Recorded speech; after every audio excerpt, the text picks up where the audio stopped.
আমার তো ভয় কাজ করছে, কারণ যেখানে একটা 8 বছরের শিশু নিরাপদ নয়, সেখানে আমরা কিভাবে নিরাপদ থাকবো, আমি কিভাবে নিরাপদ থাকবো।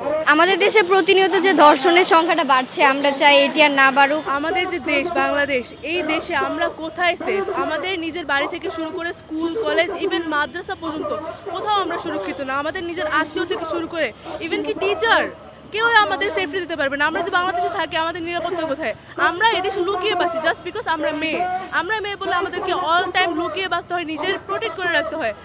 আমরা সন্ধ্যার পরে রাস্তায় বেরোতে পারি না। কেন বেরোতে পারি না?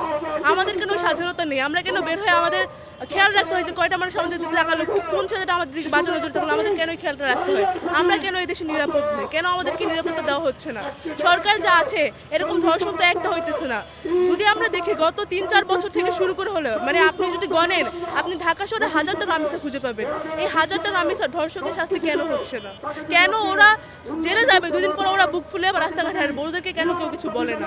ওরা কেন নিরাপত্তায় হাঁটবে? আর ধর্ষিত মেয়েরা কেন কবরে ঘুমাবে? কেন? এটার বিচার চাই আমরা।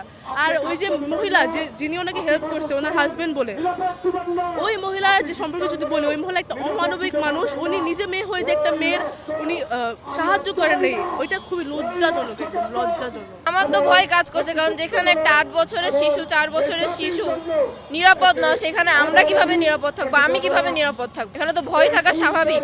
আমরা কেউ সেফ না। সরকারের কাছে এখন চাওয়া যাতে আমরা মেয়েরা সেফ থাকি। আমাদের একটা নিরাপত্তা দরকার। এখানে বাচ্চারা ধর্ষণ হচ্ছে, তাইলে আমরা কই যাব? আমরা যারা বড়রা, আমাদের কথা বাদ, এখানে বাচ্চারা ধর্ষিত হইতেছে।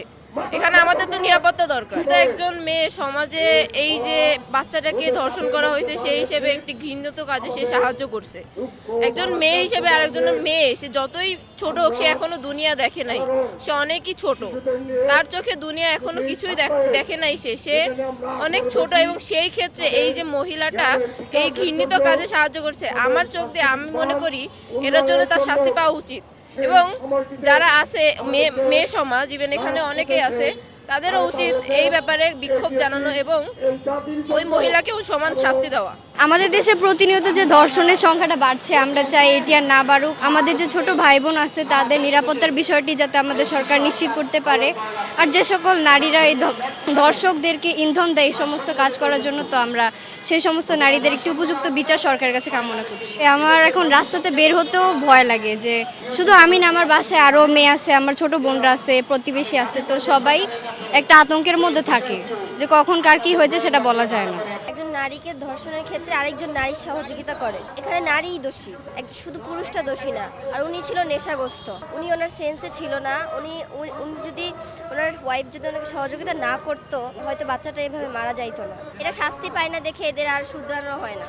এদের শাস্তি দেওয়া উচিত, এটা শাস্তি পাবেও না। এই দেশে শাস্তি হয় না, দেশে মানুষ শাস্তি পায় না। শাস্তি তো প্রত্যেকবারই মানুষ চায়, প্রত্যেকবারই আন্দোলন হয়, প্রত্যেকবারই শাস্তির কথা হয়, পরে আর কিছুই হয় না। পরে সব শেষ হয়ে যায়, 15 দিন, 10 দিন, 20 দিন, তারপর সব শেষ হয়ে যাবে।